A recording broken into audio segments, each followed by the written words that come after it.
The first sign was the missing button. Not mine, his. It was lying there on the hardwood floor beneath the catering table, half crushed into a smear of goat cheese and something red. I only noticed it because I dropped my phone trying to get away from a conversation about NFT handbags. When I picked it up, the button was staring at me. Not a regular one, but the kind you only find on expensive tailored shirts. Dark charcoal. Tiny engraved Z. I didn't even have to guess whose it was. Every thread of my gut knew. I slipped it into my pocket like a thief and stood up slowly. The kind of slowly that happens when your world starts tilting and you're the only one who notices. Music echoed around the room, some ambient jazz remix garbage, and everything was bathed in this weird, warm, golden light. People were laughing, posing for pictures, sipping drinks like their lives were spotless and curated. But that stupid button burned against my thigh like a tiny, angry secret. Somewhere in that party, he was walking around, unaware that his shirt had betrayed him. That's when I looked up, across the room, and saw Delaney fixing her hair in a hallway mirror. She was smoothing something on her neck. I squinted. A smudge. A lip smudge? No. No. No. No. No. I started walking. Not quickly. Just enough to keep my hands from shaking. As I passed the hors d'oeuvre table, someone said, "Aren't you Delaney's husband?" I didn't answer. By the time I reached her, she'd seen me. She smiled, too bright. Too ready. "Hey, babe. You disappeared." I didn't speak. I just held up the button. For a split second, her face broke. Not fully, just a hairline fracture in the mask. "What's that?" she asked. I didn't reply. I didn't need to. Because the door behind her creaked open, his voice floated out, and suddenly the room tilted all the way. He said one word. "Del?" He stepped out. Shirt slightly untucked. Collar uneven. And sure enough, the missing button. Gone. His eyes met mine, cocky, careless. Then cautious. Then, something I didn't expect. Amusement. Like he thought it was funny. And that's when I realized. This wasn't an accident. It was a challenge. He wanted me to know. He wanted me to see. And for the first time in my life, I didn't panic. I didn't cry. I didn't raise my voice. I smiled. Because he had no idea who he was messing with. Not yet. But he would. Soon. I didn't speak. Not right away. I just kept staring at him while my fingers curled around that button like it was a detonator. And in a way, it was. One stupid, luxurious, personalized button, the kind people like him wear without thinking twice, had unraveled something I wasn't ready to see. He didn't flinch. Not when I stepped closer. Not when I stopped just inches from him. Zeke, yeah, that's his name. Of course it is. Just smirked like I was an inconvenient side character who wandered too far into the script. He looked at me the way you'd look at a guy who brought gas station wine to a French vineyard. "Delaney?" She didn't say a word either. Just adjusted her neckline and looked down at her shoes like they suddenly had the answers. I could practically hear her weighing the situation, calculating which version of the story to go with. Her silence wasn't guilt. It was strategy. The hallway around us was quiet. Too quiet for a party supposedly in full swing. The muffled music, the echo of laughter from the gallery behind us, it all felt distant. Like this moment had broken away from reality and started forming its own orbit. "Everything okay here?" Zeke asked, finally, like he was the host checking on a guest who looked a little too pale. I didn't answer him. Instead, I turned to Delaney and asked, very softly, "How long?" She blinked. Not like she was surprised by the question, but like she was stalling. "Thada. How long?" Still, she didn't answer. Zeke jumped in, hands in his pockets, leaning slightly like he was on a balcony overlooking a fire he started. "Look, man, you're making this weird. It's just a party. Just a party." That's what he said. I almost laughed. It was perfect. Like a villain's line in a bad film. If someone had written that into a script, I'd have rolled my eyes. But standing there, I realized something terrifying. He meant it. He really thought it was just a party. He thought I was just a prop. And Delaney, she didn't stop him. I stepped forward again, just 1 inch. Enough to let him know the air was mine now. "You lost something," I said and slowly pulled the button from my pocket. I held it out between us like an accusation wrapped in wool. He glanced at it, then down at his shirt, and gave the smallest shrug. "Taylor'll fix it." That was it. No denial. No pretending. No fear. I'd never felt so invisible in my life. And maybe that's why I did it. I didn't hit him. I didn't scream. I didn't cry. I just did the thing he never expected me to do. I smiled. Then I turned to Delaney and whispered, "Check your clutch." She frowned. What? Go ahead, I said, louder now. Check your clutch. Confused, she reached into her little gold clutch purse and froze. Because it wasn't empty. Inside, she found a flash drive. A cheap little thing with red tape on the end. The one she thought I'd lost a year ago when my laptop crashed. But I hadn't lost it. I'd hidden it. And last week, I finally plugged it in, just to see what was still on it. Emails, voice notes, screenshots. From her, from him, from their little inner circle of smug office hyenas. It was all there. Not just proof of cheating, but how they laughed about it. How they joked about me. About how easy it was. About how Thad's just too sweet to notice. About how I'd make a great divorce story someday. I wasn't supposed to find it. But I did. Delaney's face turned the color of snowmelt. Zeke looked at me, this time with real tension in his eyes. Like he'd finally realized he'd poked something that bites. Don't make a scene, she whispered, gripping my arm. Please. Not here. And that's when I knew I'd won the first round. Because they weren't worried about what they did. They were worried about how I'd look telling people about it. They were worried about optics. So I smiled again, stepped back, and said loud enough for the guests nearby to hear. Thanks for the party. I think we're done here. I didn't look back as I walked toward the front doors of the gallery. My heart was hammering. My head was a mess. But my spine, for the first time in months, felt like it was finally standing up on its own. And that was just the beginning. Because Zeke thought this was about ego. He had no idea what I was really planning. I didn't go home that night. I walked out of the gallery, button in one pocket, phone in the other, and just kept walking. Past parked Teslas and Ubers idling at the curb. Past the valet who asked if I needed my car. I didn't answer. I just nodded like a man who still owned his own direction, even if everything else had been stolen out from under him. My legs carried me across the city like I had somewhere to be. I didn't. Not really. But I needed space, a kind of space that couldn't be filled with apologies or lies or the smell of someone else's cologne still clinging to my wife's skin. Eventually, I ended up in the only place I knew would be empty at that hour, the copy room at the back of my office. Yeah, I know. Pathetic. Most guys in this situation would have gone to a friend's place, or maybe a hotel, or a bar to drown in some whiskey fantasy. But not me. I went to the one place no one ever bothers checking after 9 p.m. A place where I could sit under flickering fluorescent lights and listen to the hum of a forgotten printer while my marriage unraveled in my head. I sat on the floor, back against the cabinets, and pulled out the flash drive again. Just holding it made my stomach clench. I'd only skimmed it before. Just enough to realize what it was. Just enough to know I wasn't crazy. But now, I had time. Now, I listened. The audio recordings were the worst. They weren't just intimate. They were cruel. Casual. Like two coworkers making fun of a mutual friend. Only that friend was me. I sat there and listened to my wife, my Delaney, mock me. She called me predictable. Soft. She joked about the way I tried to surprise her with dinner once and burned the risotto. Zeke laughed and called me Mr. Beige. Said he didn't know guys like me still existed. And then there was a pause, a long one, before Delaney added, sometimes I wonder if I married him because I knew he'd never leave me. He's safe. But safety gets boring. I don't remember when I started crying. The room blurred. The audio continued. And I just sat there, the tears mixing with some pathetic little chuckle. Because hearing it out loud made it so obvious. Like watching a magician explain a trick you should have figured out years ago. But here's the thing. I didn't cry because of what she said. I cried because I knew she was right. I was safe. I was predictable. I bent. I compromised. I stayed quiet. I said yes more often than I should have, not because I was weak, but because I thought that's what love required. I thought I was protecting something. But in reality, I was just giving her more room to erase me. That night, I made a decision. I wasn't going to confront her again. I wasn't going to plead, or accuse, or ask why like some heartbroken schoolboy. No, I was going to document everything. Because Zeke may have been cocky, but he wasn't smart. And Delaney? She was careful, but she was still arrogant. They thought I was just a harmless, spineless husband.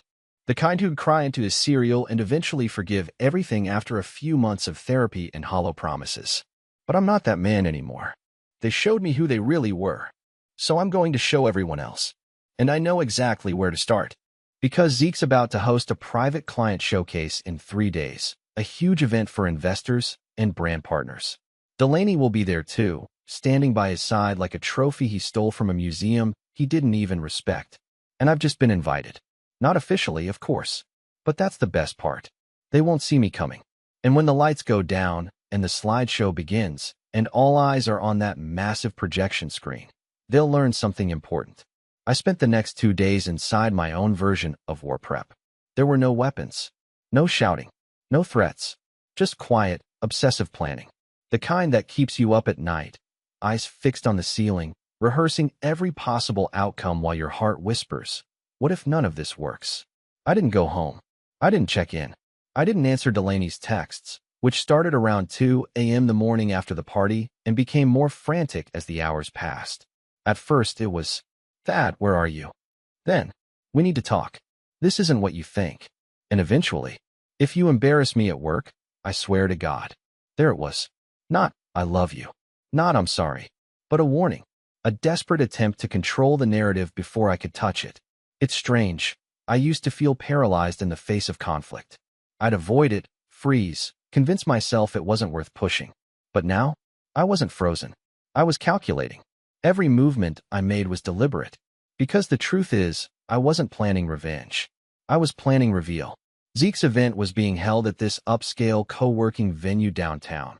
The kind of place where startup CEOs in turtlenecks pitch empty ideas to rich men in loafers. A brand experience evening, they called it. Industry guests, product demos, champagne fountains, influencer live streams. You get the picture. I managed to get on the guest list by impersonating someone I knew would be there. A minor investor from Phoenix, Grant something. He was one of those guys who RSVP'd to everything and showed up to nothing. One phone call, a little email spoofing, and just like that, I had a spot, a name tag, and a lanyard. They never even asked for ID. Because in Zeke's world, details were just decoration. What they didn't know was that I'd also made a second account on the event's back-end presentation system. It wasn't hard. Zeke used the same passcode for everything. I'd seen it in one of the leaked screenshots. For digits. His birthday. The kind of arrogance only someone untouchable thinks they can afford. I uploaded my version of the keynote. It looked identical to the original. Same opening title, same elegant design, but slide 6? Slide 6 held the truth. Photos.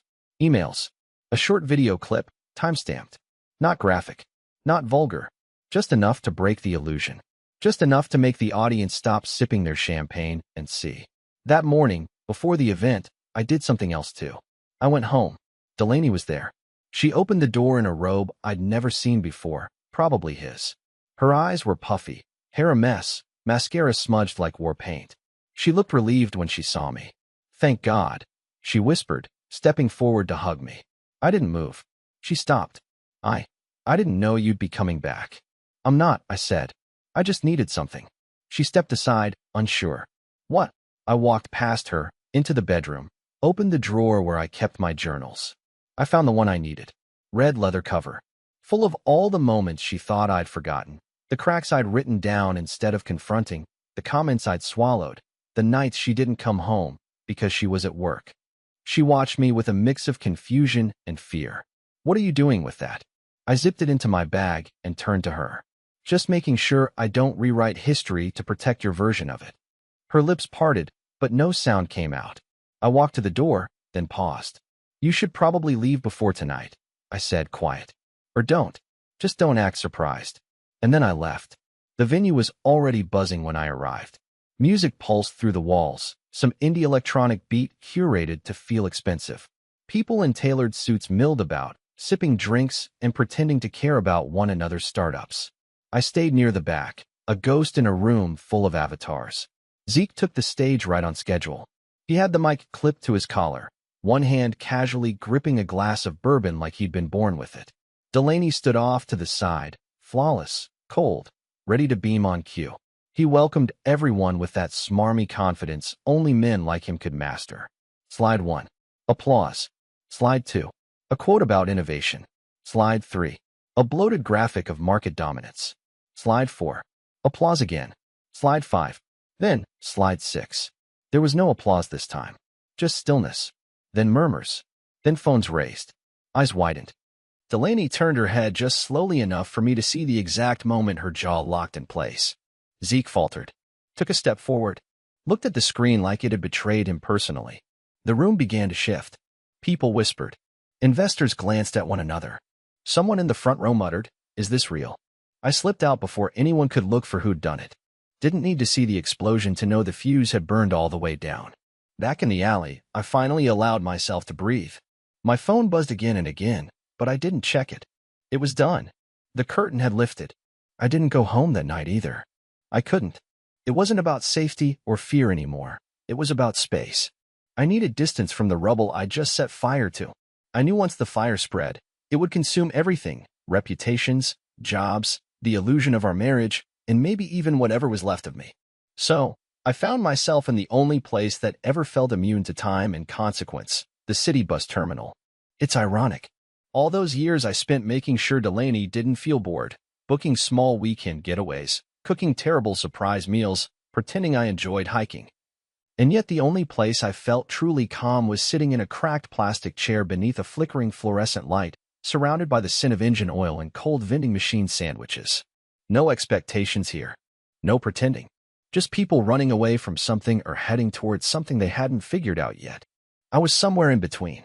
My phone vibrated in my pocket, buzzing in angry little spasms. I let it sit.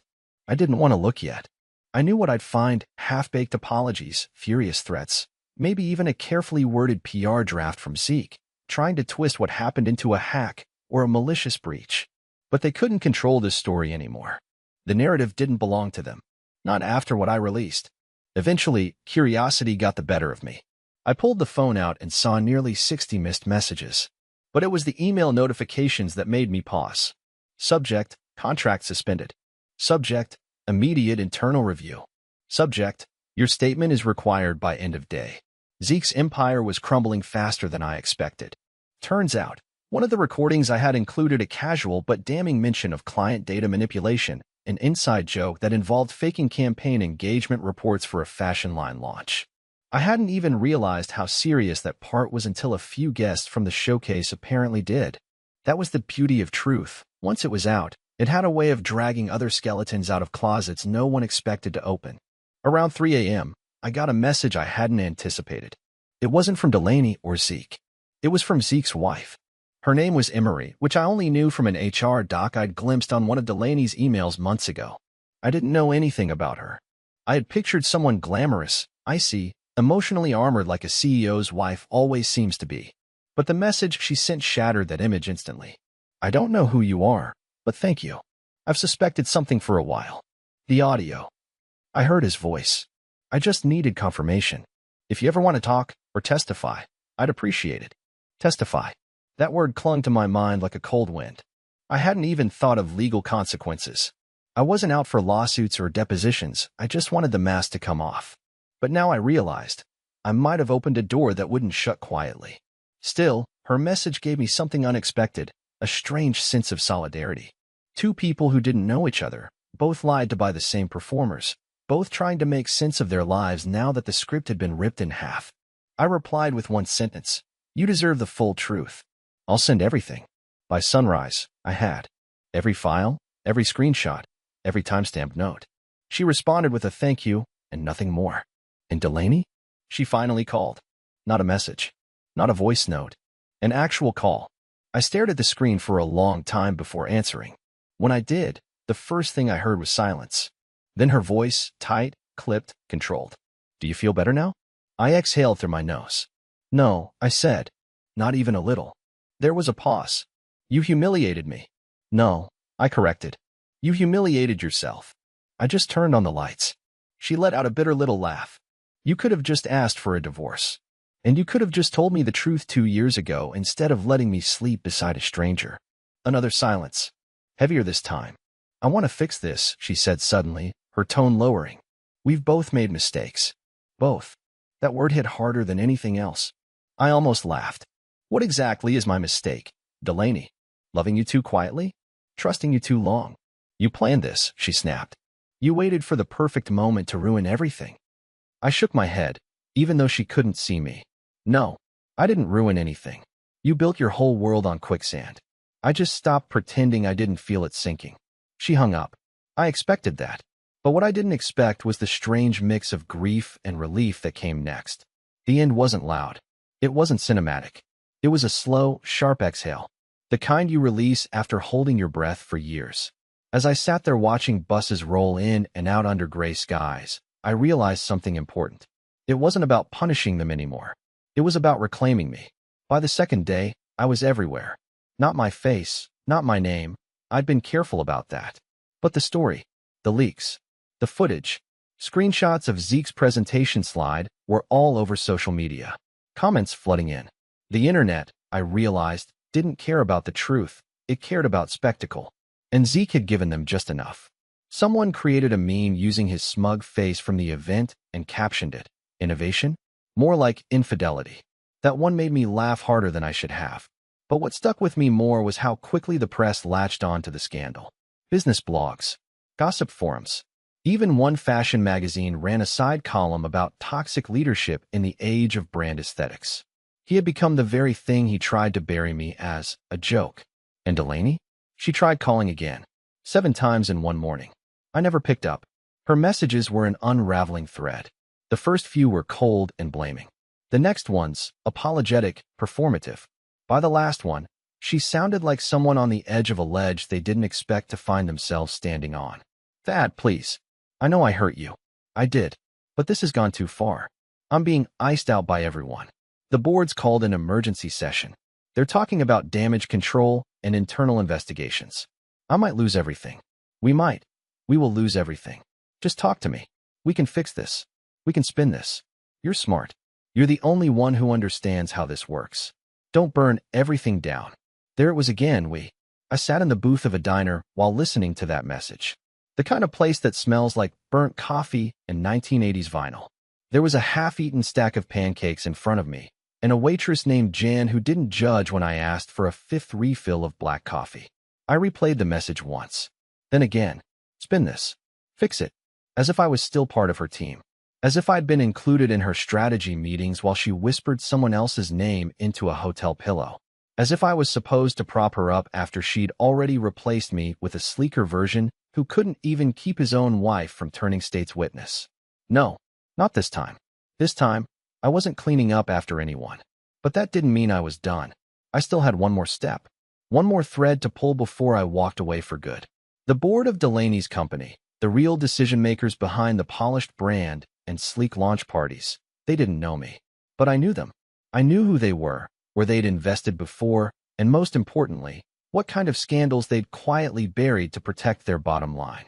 I spent the next 12 hours building a dossier, not on Zeke, but on her. Emails, contracts, duplicated assets that had been reimagined from smaller creators. Licensing agreements they twisted just enough to legally survive lawsuits. Even a few questionable payout trails linked to a failed influencer collaboration from last year that mysteriously disappeared from the internet. Delaney had been careful, but not perfect. And I had everything. By midnight, I was sitting across from a woman named Tasha Corrigan, head of brand compliance for the holding company that owned Delaney's firm.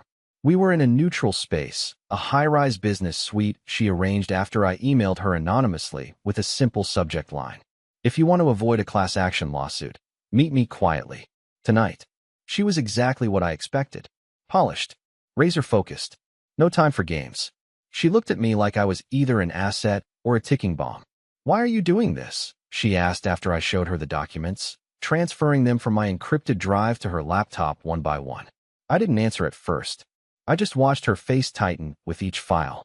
"Finally," I said, "because I was erased by people who thought I was forgettable, and I want them to remember exactly who they overlooked." She closed the laptop and folded her hands. "We'll take it from here." I stood, gathered my coat, and paused at the door. "One last thing," I said. "If Delaney says I'm unstable, she will, by the way, you might want to ask her what Zeke's wife has already filed with HR."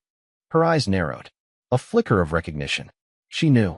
I walked out into the night feeling lighter than I had in years. Not victorious. Not proud. Just free. It didn't feel like revenge. It felt like correction. Like restoring something that had been crooked for far too long. And for once, I wasn't the fool in the background anymore. I was the one pulling the final thread. I didn't expect the headlines.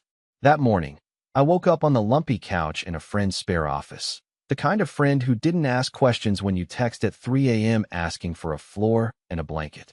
I opened my phone out of habit, expecting the usual mess, spam, a few missed calls, maybe another desperate text from Delaney. What I didn't expect was to see her name trending. Top creative executive under fire after allegations of fraud and misconduct. Anonymous whistleblower reveals disturbing practices in major fashion firm. Affair, lies, and a brand empire crumbling overnight. I sat up so fast I knocked over a half-empty coffee cup on the floor. The headline wasn't the most interesting part. It was the comment threads. People weren't just reading. They were digging. Screenshots were being analyzed. Audio snippets from the flash drive were floating around on private forums. Twitter was ablaze with half-accurate summaries from online drama sleuths. Reddit had 3 separate threads dissecting timelines, comparing lipstick colors and photos, trying to figure out when the affair started and who knew what and when. But the real twist? It wasn't just Zeke under fire anymore. It was her. Delaney was being named, not just as a participant in the scandal, but as a core architect of the brand's deception. They had found traces of her signatures on the misrepresented contracts, her initials in the metadata of the borrowed assets. And worst of all, someone had leaked a private Slack exchange between her and Zeke laughing about client baiting with data tweaks. That phrase alone was enough to send an army of legal departments into cardiac arrest, and it spread like a virus. By mid-afternoon, I received a call from a blocked number. I let it ring, then rang again. Eventually, I picked up. It was Delaney's lawyer, a soft-spoken woman named Deborah, who had the measured tone of someone trained to deal with disasters politely. "Mr. Ames," she began, "my client has asked me to reach out to you formally. There's concern that you may be in possession of materials that were not legally yours to distribute." I chuckled. "Your client used my laptop, my storage drive, and did so on a shared network we both agreed upon in our marital household. Want to test that in court?" She was quiet for a beat. My client would prefer this not become a legal battle. She should have thought about that before mocking me with her lover over unsecured Wi-Fi. Again, silence. Then she said, "Is there a number you'd consider for settlement?" I didn't respond. I just ended the call. That was the moment I understood something so clearly it felt like a bell ringing inside my chest. They still didn't understand what this was. They still thought it was about money, about ego, about a scorned husband looking for a payout. They didn't understand I'd already won. This wasn't about rebuilding what was lost. It was about refusing to be buried underneath it. That night, I did something I hadn't done in years. I went back to our house. Not to talk, not to negotiate, but to gather the rest of my things, the pieces of me she hadn't bothered to discard yet. I wanted no trace of myself left in the place where I once dreamed of a quiet life with someone who wore my ring but shared her heart elsewhere. The neighborhood was quiet when I pulled into the driveway. The porch light was on, a small flicker of normalcy that almost felt laughable. Inside, it was dark, like she hadn't wanted to turn anything on since the story broke. She appeared from the kitchen, barefoot, in one of my old college sweatshirts like she'd forgotten it didn't belong to her anymore. "Thad," she whispered, stepping toward me. "Please." I held up a hand. "I'm just here for my stuff." She blinked quickly, eyes already misting over. "You don't have to do this." I set down an empty box on the hallway table and looked her straight in the eye. "Yes," I said. "I do." And I walked past her, not rushing, not shaking, just moving forward. Room by room, I took only what was mine. Books, some clothes, a few framed photos I didn't hate, my grandfather's old toolbox, my journals. She followed me, but didn't speak again. I think she knew. Words couldn't fix this. When I came back down, she was standing by the front door. "There's nothing left of us?" she asked, voice barely audible. I paused with my hand on the knob. "There's nothing left that wasn't a lie," I replied. And then, without drama, I opened the door and left. She didn't follow. The air outside felt different. Cooler. Sharper. Like it belonged to someone else now, someone new. Someone free. I got into my car, placed the last box in the passenger seat, and pulled away from the house I once thought would be forever. It took 12 years to build that life. It took one silent decision to end it. But it wasn't destruction. It was a reset. And I wasn't looking back. 3 months later, I woke up to sunlight cutting across my face through tall windows I never used to have. My new apartment sat on the edge of the city, not far enough to feel isolated, but just enough to hear birds instead of sirens in the morning. The place wasn't fancy. Nothing like the polished, magazine-ready condo Delaney once dreamed of dragging me into. But it was mine. Every piece of furniture, every book on the shelf, every weird, mismatched mug in the cabinet, chosen by me, for me. The silence here wasn't lonely. It was peaceful. I had spent the first few weeks after everything fell apart rebuilding myself slowly, not dramatically, not with some self-help manifesto or gym membership. Just small steps. Waking up early. Cooking real meals. Going for walks in the evening instead of doom-scrolling alone in the dark. And the best part? No one was walking around behind me asking why I wasn't ambitious enough. No one was comparing me to men I'd never be. No one was pretending I was enough in public and discarding me in private. I hadn't seen Delaney since the night I packed my things. The scandal came and went, as scandals do, but the fallout was real. Zeke was fired within a week. His wife filed for divorce and took their child with her to Oregon. Delaney was asked to step away indefinitely from the brand she once helped build. Last I heard, she was consulting somewhere in Europe. Quietly, without fanfare, trying to reassemble a career that no longer wanted her. She sent me one final message about a month after I left.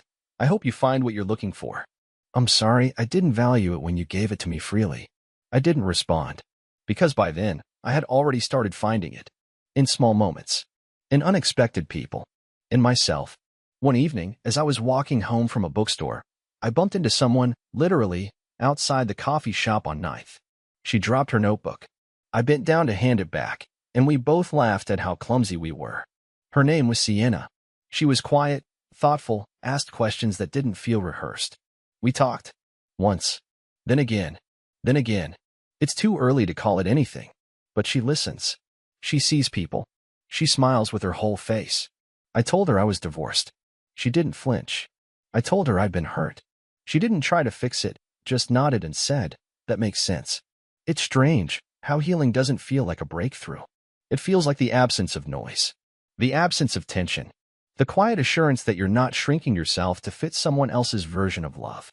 The last journal entry I wrote before the fallout read, "I think I'm disappearing and no one's noticing." Today, I wrote something different. I've never been more visible, and it's enough that I see me. I'm not perfect. I'm not fearless.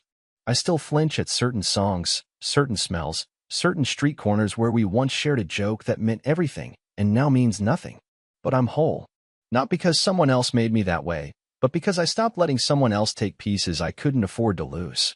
So to anyone reading this, wondering if it gets better, it does. Not all at once. Not in a movie scene climax. But in quiet mornings. In soft friendships. In laughter that doesn't feel forced. In love that doesn't feel earned like a trophy, but offered like a warm cup of coffee. I'm still here. And for the first time in years, that's not something I'm apologizing for. It's something I'm proud of.